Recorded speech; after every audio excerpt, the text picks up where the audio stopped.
She's right, though. My parents still have not read my book yet. It's kind of like a lot of people I bet could say that, like Alcohol Anonymous. Yeah, my parents still haven't read my book. But it's okay. They will. So the way I'm going to start this, I'm going to ask you a question.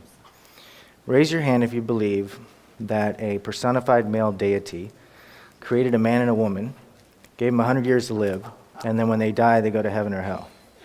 Raise your hand if you believe that. I got one person. Okay. Well,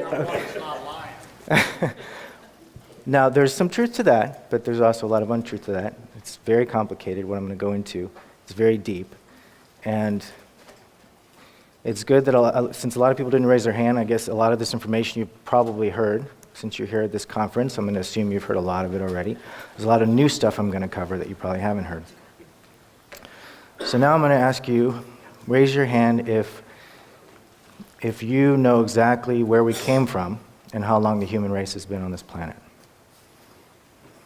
Okay. I'm not going to say that I know that either, but I have some theories. Have you all heard of the Great Year?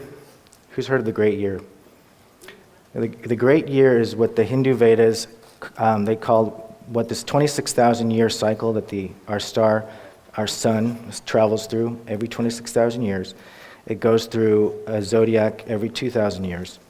And the Hindus call it the rise and fall of the ages, where about 11 to 13,000 years we go into a dark age, and where everything goes into spiritual decline.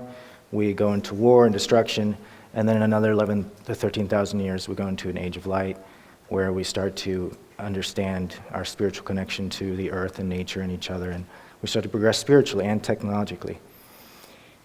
There's evidence that this has gone on for a very long time, that we have been on this planet much, much longer than we've thought, and that we've come to very advanced states in our civilization.